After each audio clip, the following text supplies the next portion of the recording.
Hello everybody, how are you? It's Mike Andrew, once again providing a short video with practical insights as it applies to business and leadership.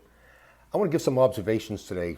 These observations are based on my observations over the years as an executive and recently as an advisor. And that is this. I see many cases where people that are leaders or they're aspiring to grow in their leadership career, they often work too hard. They try too hard. And what do I mean by that? Because we all should have people try too hard in their role. But what I mean is, I'll see people in real life running meetings. And because they're the senior person, they feel like they have to act a certain way like a leader. So what you'll see them do is they'll give directives, they'll give actions, they'll give the solutions. It takes the complete burden off the other team members, those making the presentation. It puts more of the burden on the manager, the leader.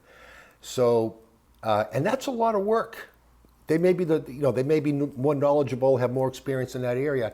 But if you really want to develop and grow your people, get them to make the insights, get them to suggest what the next steps should be. So what I suggest to a lot of managers is continue to work hard, but not the way you're working. Work hard by doing this, by listening hard, by listening well. Because what happens when you listen really well? When you listen really well, you can develop the all-important skill of asking good questions.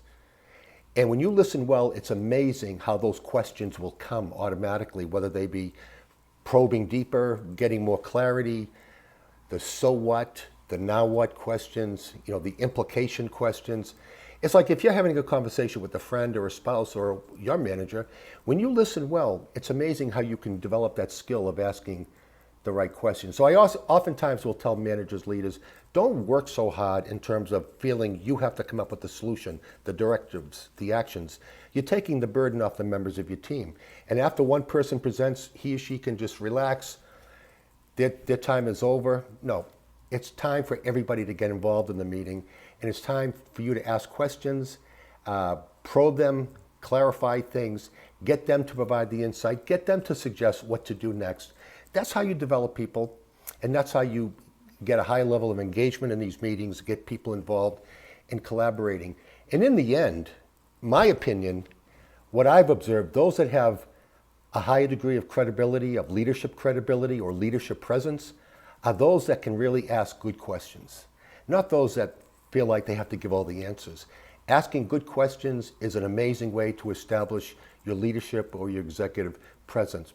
Finally, at the end of running a meeting like this, I'll often suggest to managers or executives or leaders, whatever you want to call them, in the end, it's an opportunity for you to provide your executive summary.